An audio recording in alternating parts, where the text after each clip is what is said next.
Hey, John Wertz here, Montgomery County Tea Party. It's December 10th at 11 a.m. With me are Bob Bagley, Lana Horde, Kendra Yamaguchi, and Larry Rogers. And we have Miss Joanne Linzer. Welcome. Thank you. So, as we discussed, do you go by Joanne or just Joe? My family calls me Joe, All right. but anybody, I go by either one. I can handle Joe or Joanne. Okay. Sounds good. Um, as we discussed, if you want to take up 5 minutes for your opening, and then we'll just go into the Q&A. All right, thank you. My name is Joanne Linzer. I'm running for judge of the 359th District Court. That is a criminal district court. What that means is if someone gets charged with a felony offense that is a state jail felony or higher up to capital murder, it goes to a felony district court. The 359th is one of the 4 felony district courts that we have in Montgomery County. All of our courts are courts of general jurisdiction, but the judges in their wisdom created uh, these specialized courts to get more efficiency from our court system. So the court that I'll be running for, as I said, is a felony district court. And the reason that I'm running for that bench is because I have the experience to do it, and I think I would be good at it. I have been a lawyer for 23 years. I've been board certified as a criminal lawyer for over a decade, and I've handled tens of thousands of cases, probably couldn't even put a number on it. That all culminated in me getting the opportunity to become an adjunct professor at Baylor College of Law, where I get to go up and teach kids, I say kids, they're law students, on at criminal law boot camps about 5 times a year for weekends and work with them on how to handle problems and things like that. But I've always enjoyed helping other people. I've always enjoyed serving other people. And so God has blessed me with the ability to be a good criminal lawyer. And I want to use that in this next step. Sometimes people will ask me on the campaign trail, what was the most important case you ever handled? Or what was the most memorable case? And as a prosecutor for 18 years, I started like most people do handling misdemeanor cases. But when you get more experience, you get bigger cases. And by bigger, I mean more complex, maybe victim related. And towards the end of my career, I would say towards the end of my time as a prosecutor, I'd say like the last 8 to 10 years, all I handled were sexual assault of children cases, murders, um, sexual violent cases, assault, family violence, robbery. So kind of more of the aggravated cases. And recently I had an event here in Conroe where it was publicized on Facebook. And I was at the event and I looked up and a woman came in. And I was brought to tears because about 8 to 12 years earlier, she was a victim in one of my cases. And she had unfortunately been sexually abused, which, as you can imagine, it halted her life. She was not able to have normal relationships because it happened in her own home with her own family. She was kind of living on the street. And we worked to get her the help that she needed while we got through trial. During that time, there were some big issues that happened, but we took care of her and walked with her every step of the way. Well, she found out about my event on Facebook and she drove from Belleville with her 3 little kids and walked in. And the first thing she said to me was, I wanted my children to meet the woman that saved my life. And they would not be here if it weren't for you. And although there were so many cases like that that I handled, I think that she was kind of the representative to remind me of why I've had this job and why I do what I do, and how important it will be for me to take those experiences into the courtroom and make sure that every case is treated with the respect that it deserves. So I'm from Montgomery County. I went to high school here at McCullough when it was a high school. And I'm love to serve our county and would love to continue to do that as judge in the 359th District Court. Okay, Thank you for that overview. So you kind of gave us the length of time that you've been practicing. So 23 years total, 18 as a Correct. prosecutor. So that means 5 years defense. Yes. Okay. Just one. And I feel like it's really important to have had both sides. Mhm. Most of our judges have done that in the criminal courts. Right. Okay. Sounds good. That was going to be my first question. Mhm. Let me jump on. So one of the goals, I think, that you had indicated was that you want to work to reduce recidivism. Do you know what it is right now and how much you plan to reduce it to? I wish that we had a rate of recidivists. For certain specialized courts, there are recidivism rates that are kept as part of that information that they provide to the state so they can get grant money and money for some of the specialized courts that we have, for example, Veterans Court and DWI Court, Drug Court, Mental Health Court. Was given the opportunity to work in the Mental Health Treatment Court. And Judge Mychalk asked me to be the defense lawyer for the people that were in the mental health treatment court. So these are folks that already pled guilty and then went into the court. So we had such great success stories there. And I think the reason is because we were utilizing the resources of our community to help the people that are in these programs. And an example is I represented a young man that was a volunteer firefighter, and he had PTSD because he had removed people from a building that was burning. And he didn't know how to cope with that. So he started drinking, which led to a DWI, young kid. After going through our mental health treatment court, he is now in law school in New York at a very prestigious law school. He is on law review. I got him an internship with Judge Santini. So he's gotten an opportunity to change. And I think when I talk about recidivism, I understand that there are some things that we can't fix. I worked with the sexually violent predator unit at the special prosecution unit. And that's why I worked there, because we civilly committed those people to a facility that they won't be among us without specialized permission and awareness of the people around them. And I firmly believe in that. That I don't think is something that can be fixed.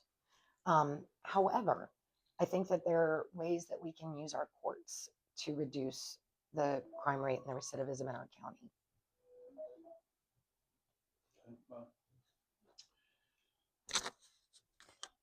So talking about the special courts, are you going to be continuing those, or are they going to be divided up between other courts, or the Veterans Court, the Mental Health Court?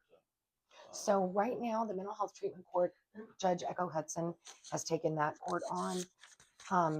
The Veterans Court is right now in the 359th District Court. The judges, by agreement, determine who handles what specialized court. If they will let me, I would love to keep the Veterans Court. Veterans have a very special place in my heart. My dad fought in the Korean War and was a Bronze Star medal winner and recipient. Thank you, not winner. But he served our country, and I'm very proud of that service. I have gone over to the jail and visited the veterans pod at the jail. I've gotten to know quite a bit about how that works, and I would love to continue that program if I was given the opportunity. The drug treatment court and the DWI courts are also courts that Judge Hamilton has done in the past, but I believe that they moved one of the drug courts over to Judge Grant. So it will depend on how the judges want to do that. I would be the least senior judge, so I'm sure they would take what they're most interested in. But if I get the opportunity, I would love to keep any of them. Good, thank you. I don't know, but I would love it. I would love it. Give it all. Yeah. Pour it all on me. Yep. Yep. So you have worked in a wide area of the law, both offense and defense, Correct. per se. You worked with our DA, Brett Yes. Ligon, here. Tell us about what you did at his office Okay. and how you cooperate with the DA's office and why you moved from there to other things. So that's a really good question. Okay, so I was working at the district attorney's office. Well, actually, I was at the special prosecution unit doing sexually violent predator cases. Brett had been in office for a short period of time. And because of my years with the Tarrant County DA's office, I had been a trainer for new lawyers that were becoming new prosecutors. And I did that my entire career up until actually even after I left being a prosecutor and opened my own practice. I was still training prosecutors. But they, because of my relationships, Brett was aware of me and they kind of recruited me because I was right in Huntsville, but I lived in Montgomery County. So I came over to the office in a felony capacity and became promoted to a district court chief. So during that time, I was a district court chief of the 221st, the 359th, and the 9th district court. I left because I knew I wanted to be a judge and I thought I needed both sides of the experience. So I was going to do defense work, but then I got an opportunity to be the first assistant district attorney in Grimes County, Texas. So I went to Grimes County where I worked there, and it was great. Actually, Brett was the one that one of the people that worked for Brett found out about the job availability. So Brett went over and talked to the DA and kind of vouched for me. And then while I was working there, my boss became a judge. So I became the DA in Grimes County. I didn't live there, so I couldn't run for that bench or for that office. But when a new DA came in, I stepped aside and opened my own practice. And I think it's been a great experience. I have a great relationship with my colleague. I have a great relationship with Brett Ligon. And I wish I had a little more time to tell you more about that. Go ahead. Go ahead and tell you. Oh, so I think the biggest part is during COVID in 2020, it's something that not everyone would think about, but the lawyers that were representing the defense, we had to go meet with our clients, and COVID was rampant in the jail because when you put a bunch of people confined with any disease, it's going to spread. So we had a lot of people that had compromised immune systems or were caring for people. And you have to remember, we didn't know what we were dealing with at that point. There was a lot of fear. So I ended up calling a meeting in my office one day. So here I am, a defense lawyer, and I was the president of the defense bar, but everyone was kind of scattered at this point.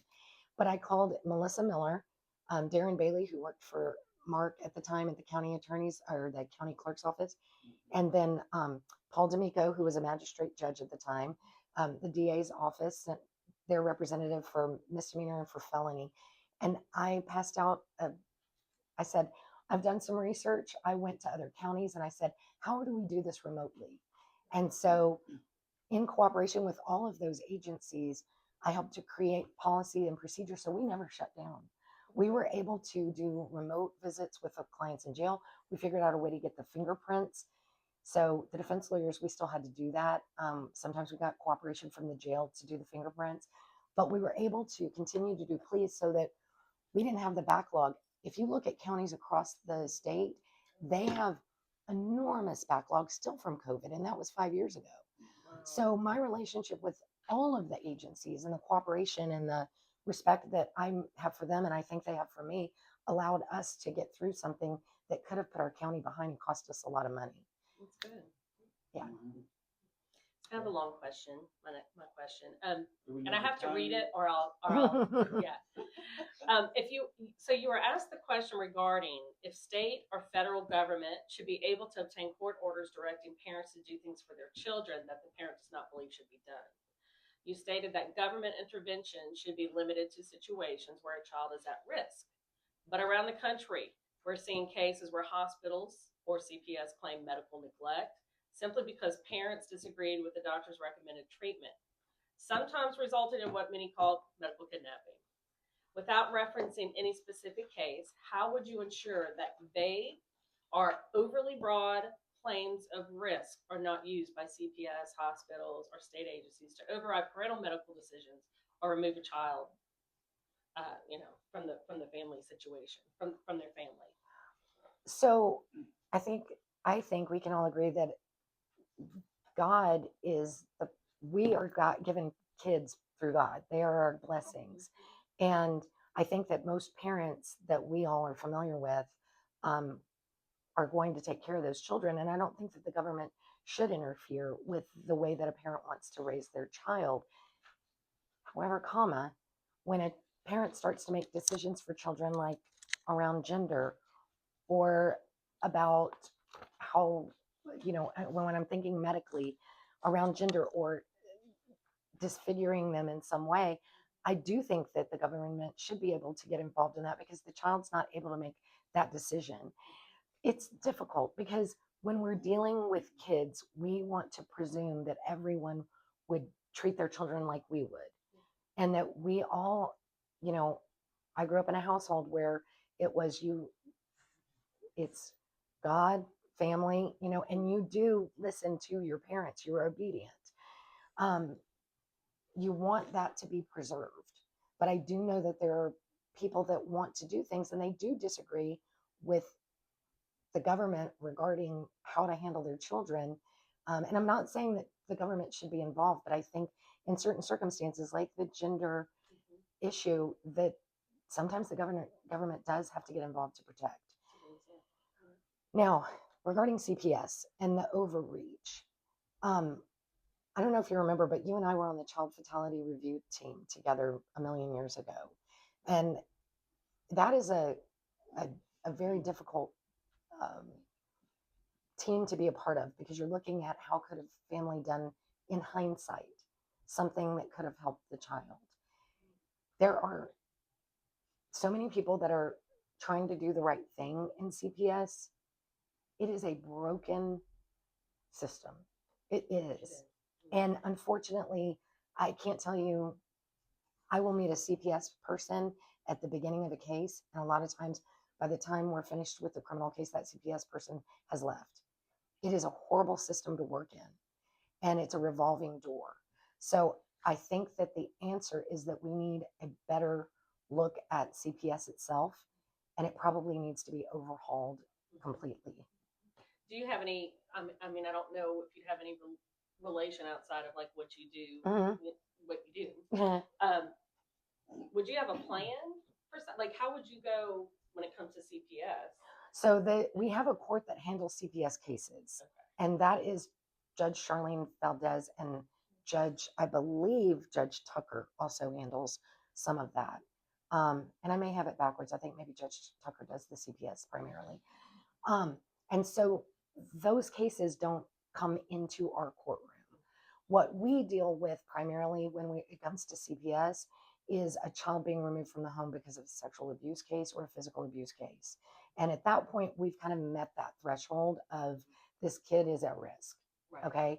Now, have I had cases where I've represented someone who was accused wrongly of something along those lines because a child suffered from a mental illness and they were making claims or allegations about their parent that were not true? Yes. Right. And to get that parent and that child reunited is very difficult. So it hate to say it, but it's almost a case by case basis. But I think that system in general needs work. Glad you said that. Thank you. Uh-huh. One of our questions was, please describe what you believe are the most significant issues in this race and why and what you'll do to address them. You've touched on a few, but the first answer was Harris County struggles with a high criminal rate and poor response. And you've mentioned Harris County 2 or 3 times. Uh-huh. I think I understand why, but maybe the people watching this, would you explain that a little bit? I can. Harris County, unfortunately, over the years has been led by liberal individuals, and there was a sweep that got rid of a lot of conservative judges in Harris County. You can argue if you want, but that happened, and then we have a higher crime rate. We have citizens that come from Harris County into Montgomery County that commit crime here. And they feel like it's ridiculous when they have to go to prison because that doesn't happen south of us. I was fortunate enough to intern in Harris County when I was in law school, and it was a very good office back then. It they're trying to turn that around, and I know some of the people that work there that are trying to turn that ship, but it's like turning a giant battleship in the middle of the ocean. It's going very slowly to get that to come back around. We can't have that happen here. We have people that literally in criminal cases, and if you talk to law enforcement officers, you'll find out this, they will do a task force with Harris County, Montgomery County, and they will lure the criminals into Montgomery County because they know that they will get punished here. Okay. Now, I'm not saying that these people live in our county, but they will come here to get punished because part of the crime, they will lure them into the county and part of the crime will take place here. And then we will take that case. The DA's office will accept that case and the judges will have that opportunity to have that case heard in their court. When people from Harris County find out that they got lured across the county line, when these criminals find that out, I have represented some that are almost in tears because they know that they're going to go to prison. So when I talk about Harris County, what I want to make sure that we understand is I'm not saying throw away the key for every person that ever gets arrested because our system doesn't work that way. But what I am saying is when we have significant crime and criminals that are habitual offenders who have been career criminals, in Harris County, they might get a pass where they don't here. And I want to make sure that as part of the judiciary, I ensure that we don't do that. Thank you. Here's a hardball question. What did you enjoy the most? Prosecution or defense? I mean, it's so easy, prosecution. Well, Yes. I've and everyone that knows me knows that. When I teach at Baylor, I teach with a lot of individuals that are both defense and state. So we have prosecution and defense, and they divide us up into our groups, and we work on this case problem. Every time I get introduced at that criminal law boot camp, inevitably somebody calls me a prosecutor, and then they all laugh and say, she's still a prosecutor in our heart and in hers. And it's not that I don't represent my clients. You know, when I have somebody who is wrongly accused, I've represented them and had great results. There are people that get accused of things that they did not do, and they deserve a day in court. Everyone deserves a day in court. But prosecution, I enjoyed it. I loved working as part of a team. I loved building teams, and I loved mentoring other lawyers and watching them succeed. I am not a person that's afraid for someone to be better than me. I am not the person that thinks I have all the answers. And I loved that. I loved being in trial. I loved trying cases, and I love trial work. I like to watch the mechanics of it. I have been, it may not sound like a lot, but I've tried about 120 jury trials. Somebody the other day said 23 years, 120 jury trials. That doesn't sound like much. And I thought, oh, maybe it doesn't. But we spend about a week or so in court for these cases. And so it's not like it's just 120 days. These are long periods of time that you're preparing and then executing the case in the trial. So it's actually quite a significant number of trials for an attorney. But the reason that I like that is because you get to watch the law and work. And so being a judge, you get that opportunity. And I think that that's where my love of prosecution, my love of the criminal law will serve me. Well, this one's going to be an easy one. Do you believe in term limits? For certain things, yes. did you take that question off, Mike? But That's my next one. I cheat off of you like you cheat off of me. So, for certain things, yes. I mean, I feel like if you leave someone in a position for too long, they may start out with the best of intentions and get jaded. But then you could always have a Mr. Smith that goes to Washington who stays naive and wonderful, and we would love to keep them forever. So I think it's I don't know. I'm not that person. I don't make that decision, but I do think that for judges, we definitely needed an age. And An age cutoff. yes, So how many years do you plan on staying in as judge? if I could do 2 terms, I would love to do that. Okay, It's 4 years each. right? Yes, 8 years. okay, okay. That's good. Thanks. I don't want to see you at 90 there. On, Right. well, I won't Right. be here by then, but. Yeah. So I know we don't have a huge worry about this in Montgomery County, but there's been a lot of negative publicity about bond reform and why we needed it. Mhm. And what's your opinion on that, and how will you hold that line?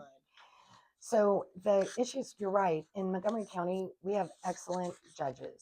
Most of the judges that we have, or I would say all of the criminal judges, have 20 plus years of experience as lawyers, and they are very seasoned.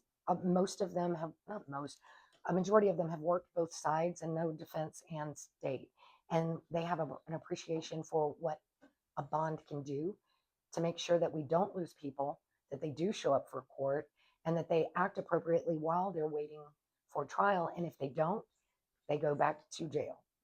Our judges do it right. And I feel like that they could have been the example, because when the bond reform came through, it really didn't change much for us here. Our judges do a great job. The difference now is that the judges themselves, instead of the magistrates, will have to set certain bonds and make themselves available to set bonds on violent cases. And I think that's fine, or not, whether they choose to do it or not. But I do think that part of what was failing in other counties was this PR bond for someone who's charged with a violent crime, and then they go out and who do they care? I'm sorry. Thank you. It's a personal recognizance bond, which basically means if you get arrested, they let you go with a promise to show up. You don't pay any money, so you have nothing at stake. Like you're an illegal. Right. Yeah, So, yeah, Yeah. yeah. You just float around, and that's where the unfortunate case in Harris County happened, where the young girl was brutally attacked, and while the guys were on bond for a similar crime, and they were not citizens. So there's those things that were happening that wouldn't have happened in Montgomery County. Our judges do a great job, and I'd be proud to hold that line with them. Yeah, we joke about the southern border that we protect is the one between Harris and Exactly, it is.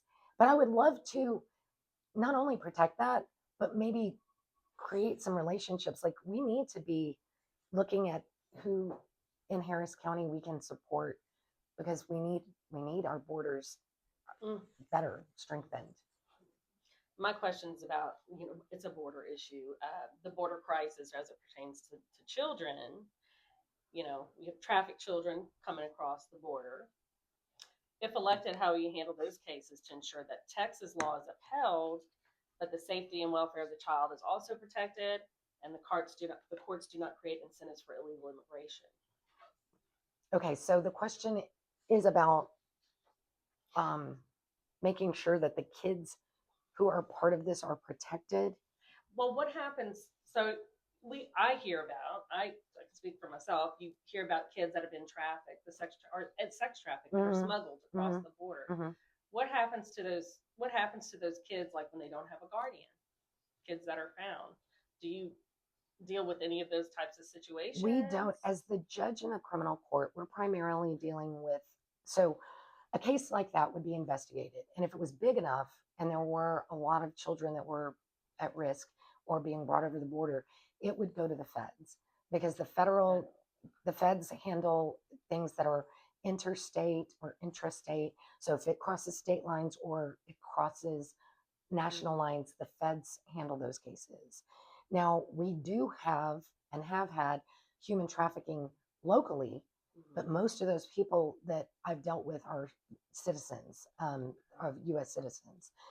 There are organizations that do help the children of human trafficking. And so we're lucky in Montgomery County to have resources for those kids that they can be helped through that system. And again, that would go back to immigration and the feds on what happens to them next. So as a judge of a district court, the role is to deal with more localized sex trafficking, which does exist. I mean, we have them every day, unfortunately. And to make sure that the people that are on bond for that abide by their bond, and that the DA's office and the defense keep that case moving so that we have some resolution to it. Okay, thank you.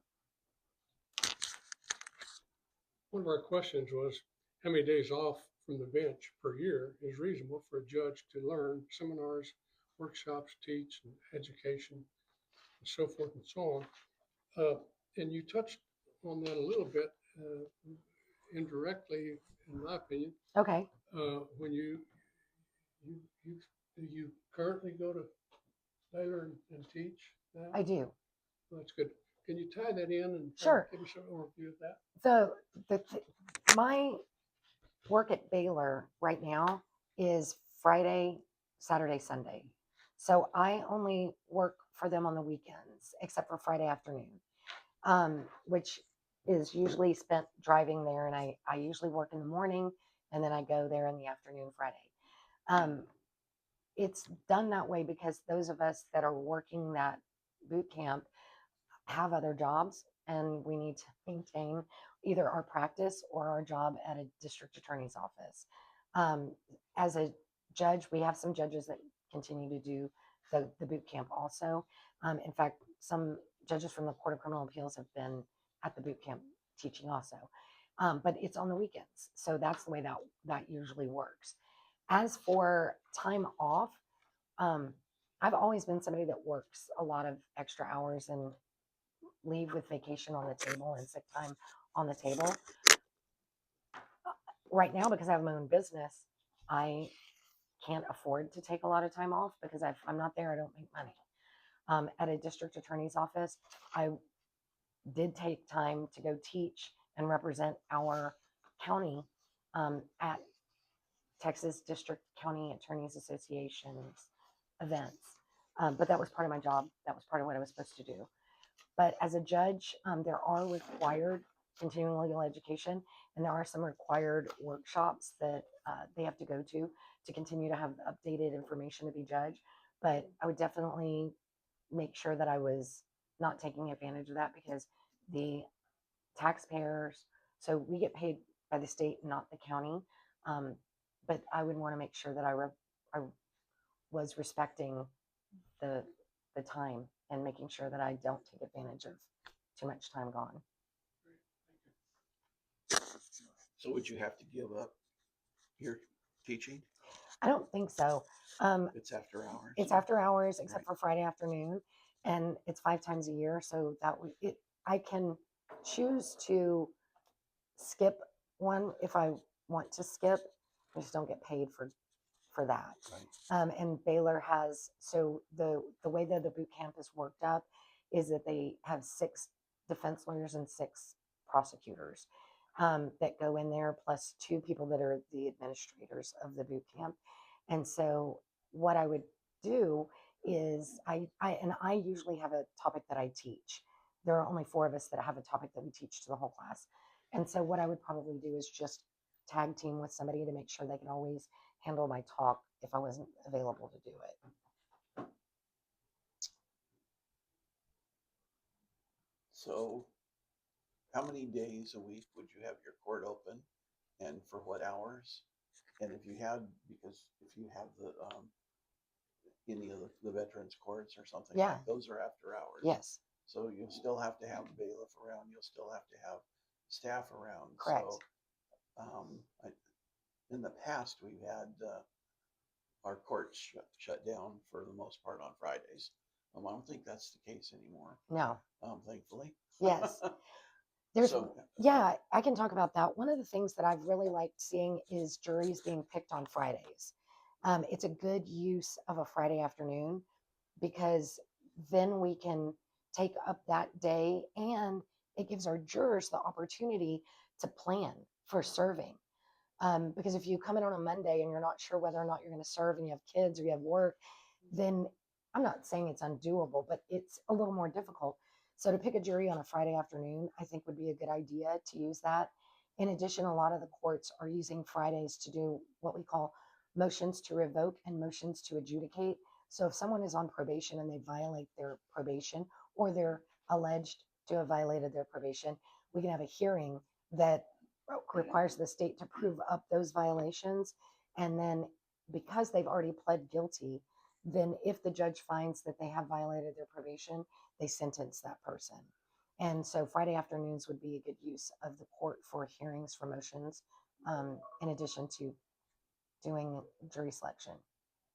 Good, thanks.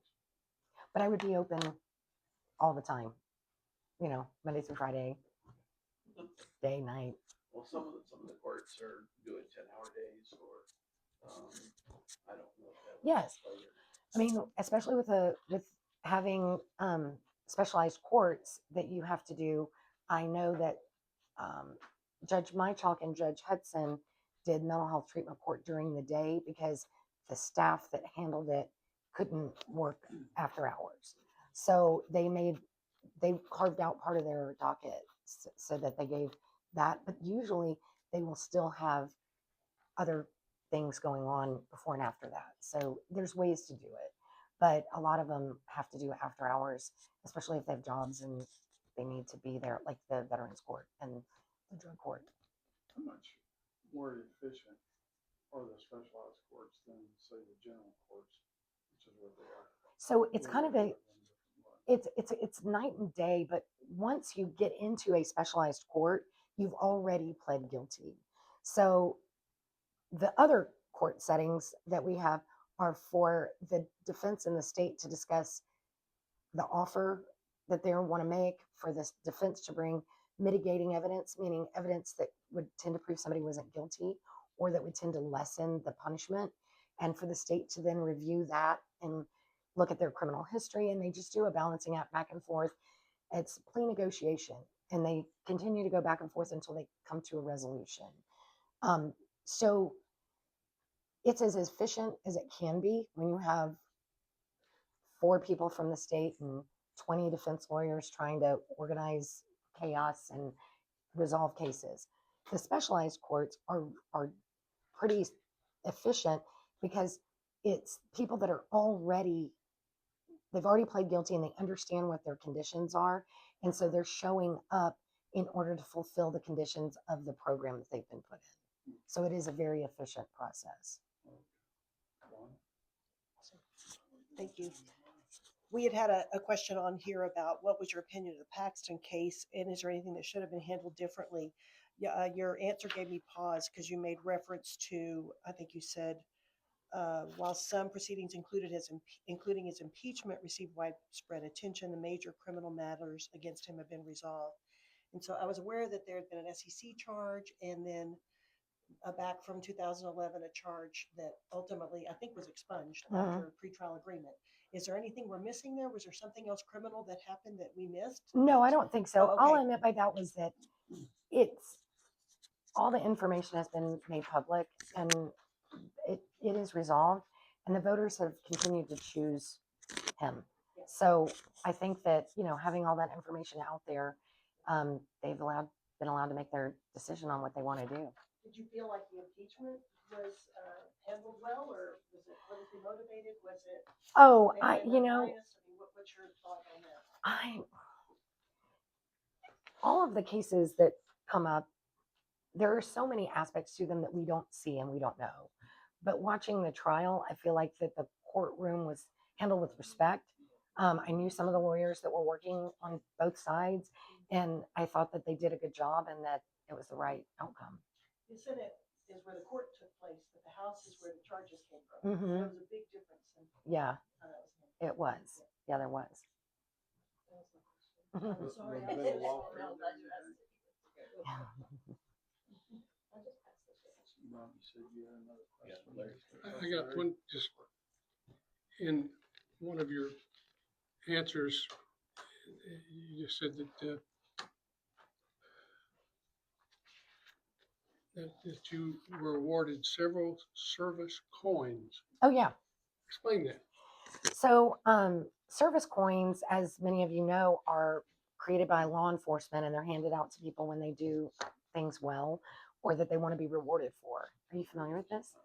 Oh, so law enforcement, they create a coin and it has their, usually the sheriff's department emblem or the PD emblem on one side, and then the other side it will say something Like about a challenge service, coin. like a challenge coin.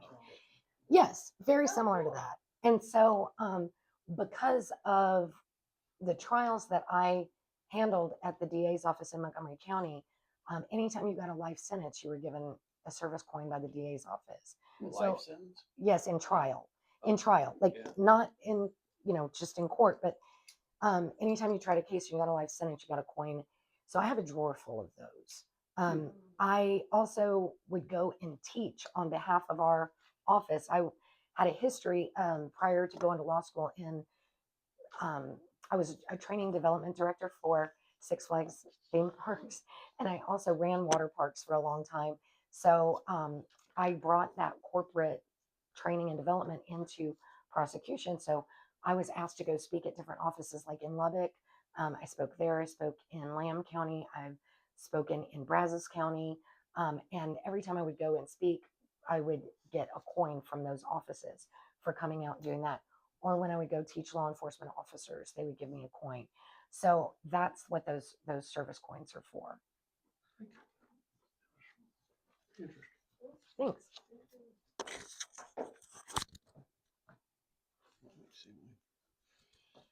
So what are your feelings about the safety and security of our current courtrooms, and the lack of availability for the judges to actually have a place to conduct their hearings? It is,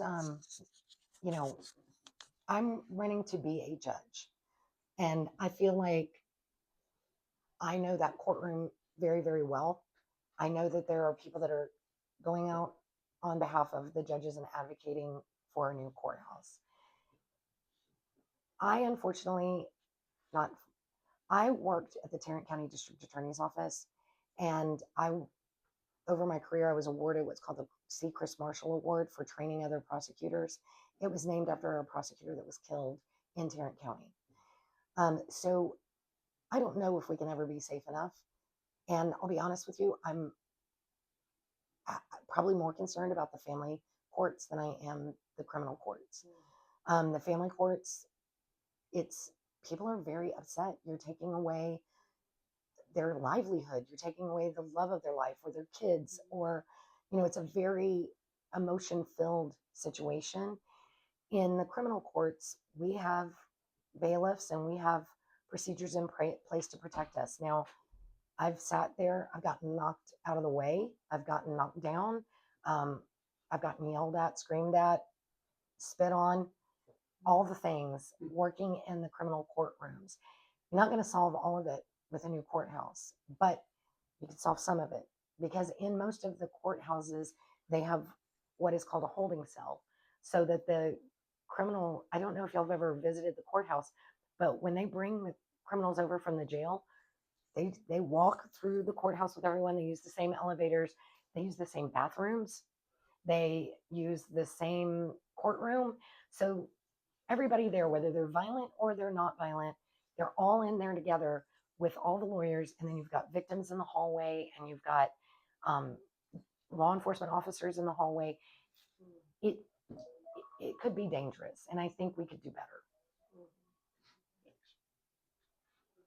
Are we at one? 46 minutes. 46. Okay, anybody? Questions? One quick question. Sure. The questions about the Supreme Court, the justices you respect the most and why, and the ones you respect the least and why. Well, and I think that with our most recent case, and why did my mind go blank? Jackson Dobbs. That one, at this point, I feel like Alito's opinion on that is, that is one of the judges that I respect the most. And talk about that case, that's women's health, right? yes, it overturned Roe v. Wade. And so we have the opportunity now to go back and do things that are more God-based and Christian-based in the way that we handle women's rights. Dobbs versus Jackson. Dobbs versus Jackson. So yes, and then the least would be Sotomayor. Anything else? I think that's it.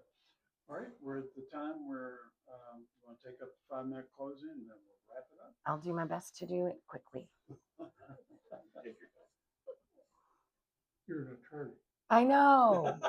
That's why I still haven't. But I just want to thank you all for the opportunity to be here and to get to talk to you guys, but also anybody that wants to watch this. If you have more questions for me or about me, you can go to joannelinzer.com. It's an easy website and you can find out more information, donate, sign up. Email me if you want to ask me a question.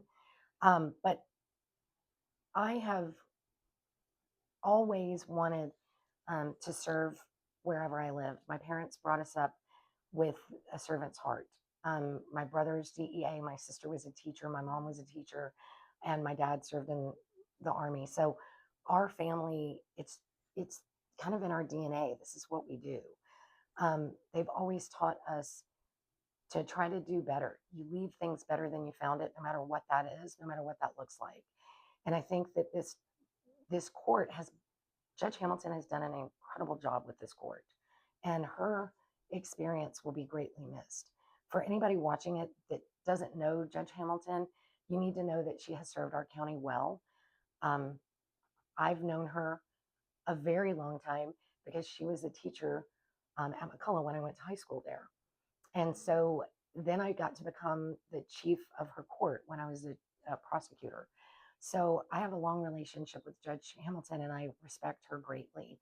I think that she has left an incredible legacy and it's big shoes to fill. I want the voters to understand that as far as experience goes, I think I mentioned it earlier, the judges that are in the criminal courts have 20 plus years of experience. I'm in line with that judiciary. And I think that that's what we need. And I think that that's what the voters want is somebody who carries the experience with them into that role. I feel like that Judge Hamilton has done so much to create programs that assist with recidivism in our county, that respect people like veterans who've given of themselves and now find themselves in a bad position. So I would love to continue that if I was given the opportunity to do so. This county means a lot to me because I did go to high school here and I did make friends for 40 plus years that I'm still friends with today. I met my husband here. We raised our son here and he's raising his kids here with his beautiful wife. And this is home for us and I want to protect it. And I think that I've been blessed with ability to do that and to serve our community from this bench. So I would love that opportunity if the voters would allow me to do it. And I think I'm giving back a few minutes.